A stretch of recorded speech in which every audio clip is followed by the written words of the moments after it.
सकते हैं यहाँ पे कि रसोई के बर्तन पे नॉन स्टिक कोटिंग के लिए निम्नलिखित में कौन सा एक विशेष प्लास्टिक उपयुक्त होता है।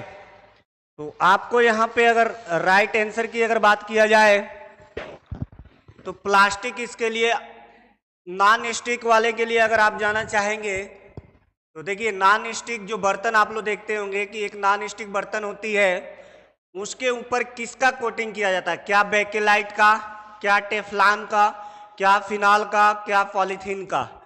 तो आप लोग इसका आंसर बनाने की कोशिश करिएगा। आप लोग को मैं बता दूं कि जो नॉन स्टिक बर्तन होती है उस पर टेफ्लॉन की परत चढ़ाई जाती है कि जिससे खाना जो है आसानी से जो है कि बन जाए और जो है कि कढ़ाई ज़्यादा गंदा वगैरह न हो, है ना।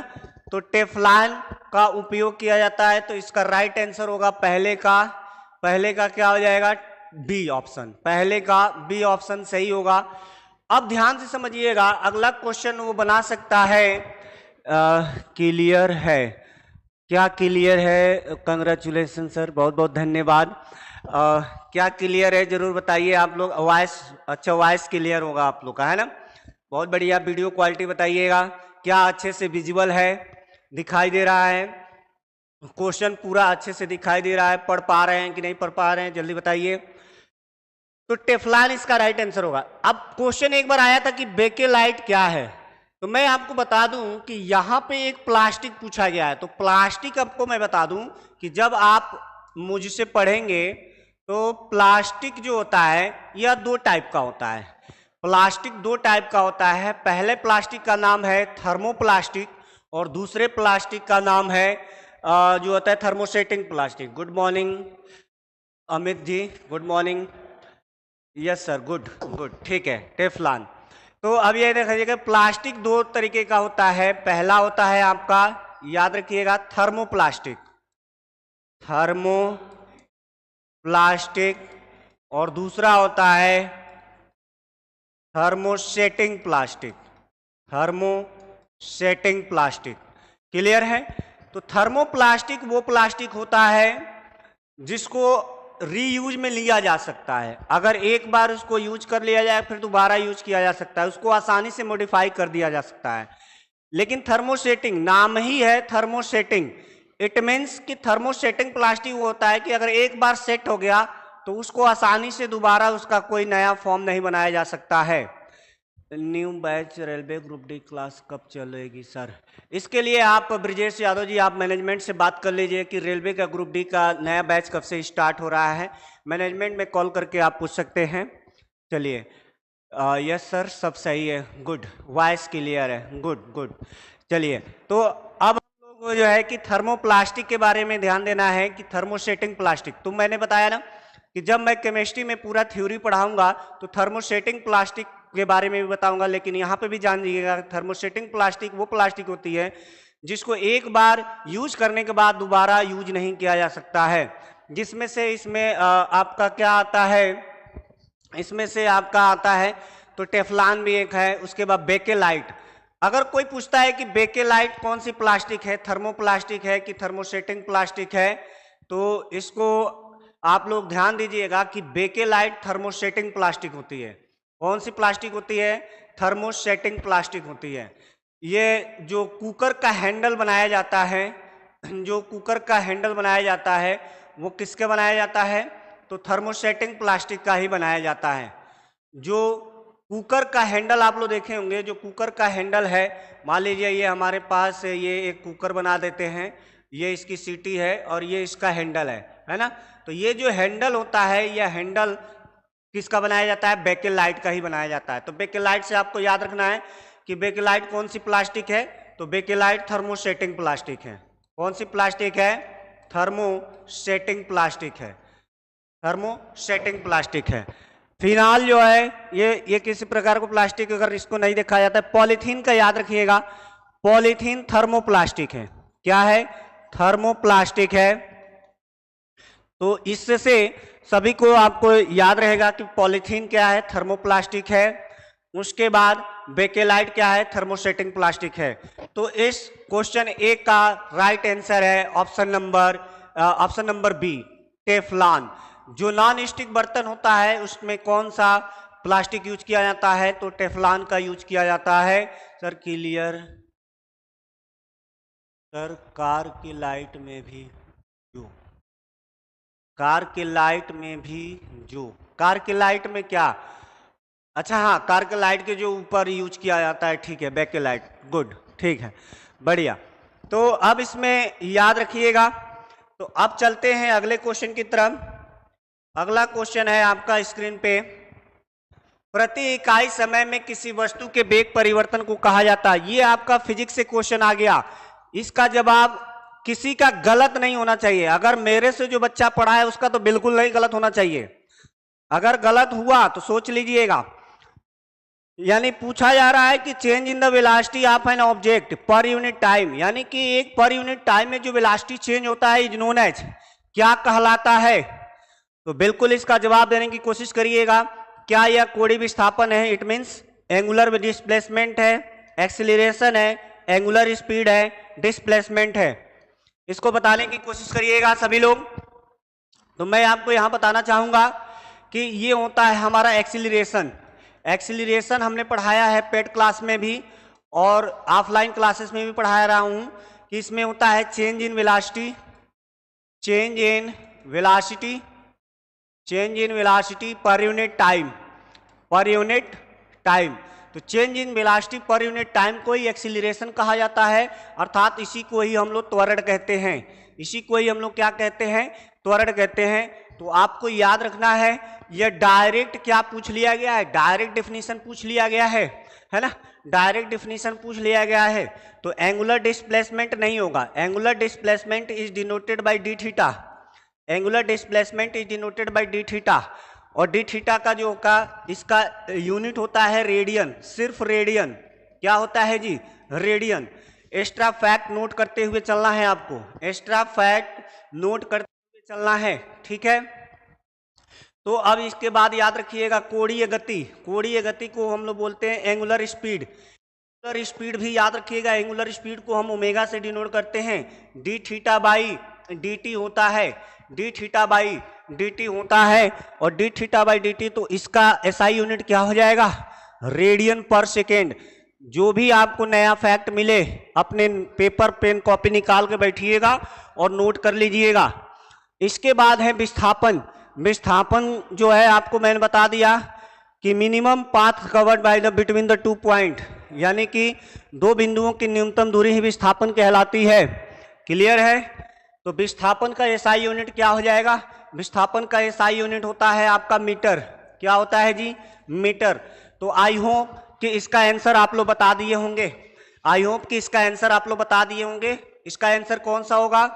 तो इसका आंसर हो जाएगा, मैंने भी ये बता रखा है कि डेफिनेशन क्या होगा। तो एक्सीलरेशन क्या हो जाएगा जी? एक्सीलरेशन। तो एक्सीलरेशन अगर पूछा जाए what do you mean by acceleration, तो rate of change of velocity per unit time, या जहां रेट लग जाता है वहां टाइम बोलने की जरूरत नहीं है। क्लियर है? वहां टाइम बोलने की जरूरत नहीं है। तो एक्सीलरेशन में भी डिफाइन है the rate of change of its velocity that is called acceleration. Clear हो गया? तो आई होप कि इसका जवाब आपको मिल गया होगा। और इसके साथ साथ मैं सभी पूरा बता रहा हूं, ठीक है ना? उसको नोट करते चलिएगा। चलिए बात करते हैं अगले क्वेश्चन की तरफ। आप लोग भी जवाब दे रहिए। हिया Dubey ji, acceleration, good good. Metre, हाँ मीटर किसका होगा ये जरूर बताते रहिए। मीटर किसका है? तो मीटर आपका दूरी का होता है। और किसका होता है जी? दूरी के साथ साथ किसका होता है? जल्दी से बताइए। मीटर बताइए एमकेएस पद्धति में है कि सीजीएस पद्धति में, जरूर बताइएगा। बिल्कुल सभी लोग बताइए। सबका आंसर नहीं आ रहा है, सबका आंसर नहीं आ रहा है। मैंने पूछा कि मीटर, मीटर जो है कौन सा है? एमकेएस है या सीजीएस है? कौन सी पद्धति है? कौन से यूनिट सिस्टम है? सीजीएस है। जल्दी इसका जवाब दीजिएगा। तब तक आइए तीसरा क्वेश्चन पढ़ते हैं। अकॉर्डिंग टू द, ये क्या है? बोरी बरी? बोरी बरी नहीं होता है भाई, बोर बरी होता है, ठीक है ना? यानी कि अगर हम लोग बोर का परमाणु मॉडल अगर देखना चाहें तो बोर का परमाणु मॉडल से क्वेश्चन आया है केमिस्ट्री में, है ना? तो method the outer most shell of the atom can be have a maximum of, तो मैंने बताया था कि किसी भी इलेक्ट्रॉन या किसी भी सेल के जो होता है कि बाह्यतम कोश में, यानी कि किसी भी परमाणु के एटम में बाह्यतम कोश में, यानी कि ये सबसे जो बाहरी कोश होती है, मैक्सिमम कितने इलेक्ट्रॉन हो सकते हैं? तो मैक्सिमम 8 इलेक्ट्रॉन हो सकते हैं। कितने जी? 8 इलेक्ट्रॉन। तो मैक्सिमम 8 इलेक्ट्रॉन हो सकते हैं, ये याद रखिएगा। तो ये कितने इलेक्ट्रॉन हो सकते हैं? 8 इलेक्ट्रॉन। इलेक्ट्रॉन के बारे में मैं बता दूं कि इलेक्ट्रॉन एक फ्री पार्टिकल है। इलेक्ट्रॉन एक फ्री पार्टिकल है जो कि स्वतंत्र होता है और यह किसी भी एटम के बाहरी ऑर्बिट में क्या करता है? चक्कर लगाता रहता है। इसके अंदर न्यूट्रॉन और प्रोटॉन निहित होता है। इसके बाहरी ऑर्बिट में यहाँ इलेक्ट्रॉन होता है। इलेक्ट्रॉन क्या करता है? चक्कर लगाता रहता है। तो यहाँ से अगला क्वेश्चन पूछा जा सकता है कि न्यूक्लियस में कौन प्रेजेंट होता है? Neutron proton, electron proton? तो जरूर बताइएगा यहाँ पे न्यूक्लियस में क्या प्रेजेंट होगा? तो न्यूट्रॉन और प्रोटॉन प्रेजेंट होगा। क्लियर है? तो चलिए बात करते हैं इसका। आप लोग आंसर नहीं दिए, मीटर एमकेएस में है कि सीजीएस में है? सभी लोग जुड़िए और इसका आंसर पार्टिसिपेट करिए सभी लोग, और इसका आंसर बताते रहिएगा। तो चलिए इसमें बात करते हैं। तो इसका राइट आंसर है option number C, maximum electron किसी भी एटम के बाहरी ऑर्बिट में 8 हो सकते हैं। न्यूक्लियस में न्यूट्रॉन और प्रोटॉन होता है। कान खोल के सुन लीजिएगा, न्यूट्रॉन और प्रोटॉन। गुड, कान खोल के सुन लीजिएगा। न्यूट्रॉन के ऊपर किसी भी प्रकार का चार्ज नहीं होता है। न्यूट्रॉन के ऊपर जो है किसी भी प्रकार का चार्ज नहीं होता, अर्थात वह उदासीन होता है। इलेक्ट्रॉन उसके अंदर नहीं, उसके अंदर किसी भी प्रकार का चार्ज नहीं होगा, ना पॉजिटिव ना निगेटिव। क्लियर? प्रोटॉन पे पॉजिटिव चार्ज होता है, इलेक्ट्रॉन पे निगेटिव चार्ज होता है। क्लियर है यहाँ पे सारी बातें? तो मैंने बताया इलेक्ट्रॉन पे अगर किसी से हम पूछे चार्ज, इलेक्ट्रॉन का चार्ज कितना होता है, कौन बताएगा? तो याद रखिएगा 1.6 इंटू 10⁻⁻19 कूलाम। ये किसका है? यह इलेक्ट्रॉन का चार्ज होता है। अगर प्रोटॉन का चार्ज पूछा जाए, प्रोटॉन का चार्ज पूछा जाए तो यहाँ प्लस लगा दीजिएगा और इतना ही रहेगा 19 कूलाम। क्लियर है? अगर मैं पूछ लूं कि इलेक्ट्रॉन का मास, गुड, ये है सीजीएस, गुड है, सीजीएस होगा। बहुत अच्छी बात है, हिया ने आंसर दे दिया कि सीजीएस पद्धति में क्या होता है। सीजीएस में मीटर नहीं होगा हिया जी, ध्यान दीजिएगा। सीजीएस में तो इसका सेंटीमीटर होता है, एमकेएस में मीटर होता है, एमकेएस में मीटर होता है। एक बार और बताने की कोशिश करिएगा, सभी लोग जुड़ जाइए, एक बार और कोशिश करिए बताने की। इसके बाद मैंने क्वेश्चन पूछा कि इलेक्ट्रॉन पे मास कितना होता है? Mass of electron, mass of electron याद रखिएगा 9.1 इंटू 10⁻31 kg, यानी कि 31 kg। प्रोटॉन पे मास कितना होता है? प्रोटॉन पे जो मास होगा, प्रोटॉन पे जो मास होगा वो होगा 1.67 इंटू 10⁻27 kg। इसी के आसपास न्यूट्रॉन का भी मास होता है। इसी के आसपास भी क्या होता है? न्यूट्रॉन, या इतना ही लगभग माना जाता है। क्लियर है? बात समझ में आ रही है? तो आपको ये सारा वैल्यू नोट करते हुए चलना है और बिल्कुल अच्छे से एकदम कॉपी पेन निकाल करके पूरा अच्छे से इसको लिखते हुए चलना है। क्लियर है? तो चलिए, आई होप कि इस क्वेश्चन नंबर 3 का आंसर मिल गया होगा। तो क्वेश्चन नंबर 3 का आंसर होगा क्वेश्चन नंबर सी। अब आगे बढ़ते हैं। निम्न में कौन सा रोग बैक्टीरिया द्वारा नहीं होता है? देखिए ये बहुत ही मोस्ट इंपॉर्टेंट क्वेश्चन आपके स्क्रीन पे आ गया है, बहुत ही मोस्ट इंपॉर्टेंट स्क्रीन पे आ गया। इसका सभी लोग जवाब देने की कोशिश करें, जितने लोग जुड़े हैं सभी लोग इसका जवाब देने की कोशिश करें, ठीक है? और वीडियो को ज्यादा से ज्यादा शेयर करिए कि सभी लोग को फायदा हो सके। चलिए, निम्नलिखित में कौन सा बैक्टीरिया द्वारा नहीं होता है? Which of the following diseases is not caused by the bacteria? कौन सा ऐसा रोग है जो बैक्टीरिया के द्वारा नहीं होता है? प्लीज बताने की कोशिश करें। ये कौन है? अभिमन्यु यादव जी का आंसर आ रहा है ए, हेपेटाइटिस। और भी लोग बताएं, जल्दी जल्दी बताएं। इसमें अगर बात किया जाए, हेपेटाइटिस है, टाइफाइड है, ये क्या है? ट्यूबरक्लोसिस है, ये कोलेरा है, हैजा। मैं आपको बता दूं कि हैजा बीमारी, हैजा तपेदिक जिसको हम लोग टीबी कहते हैं, टीबी, और आंत ज्वर जिसको हम लोग टाइफाइड कहते हैं। क्या कहते हैं जी? टाइफाइड कहते हैं, टाइफाइड, टाइफाइड। ये टाइफाइड हो गया, तपेदिक हो गया, हैजा हो गया, ठीक है ना। इसके बाद अगर आपसे पूछा जाए काली खांसी, टेटनेस, ये सब बैक्टीरिया से होता है। ये किससे होता है जी? बैक्टीरिया से। लेकिन हेपेटाइटिस, हेपेटाइटिस जो होता है ये वायरस से होता है।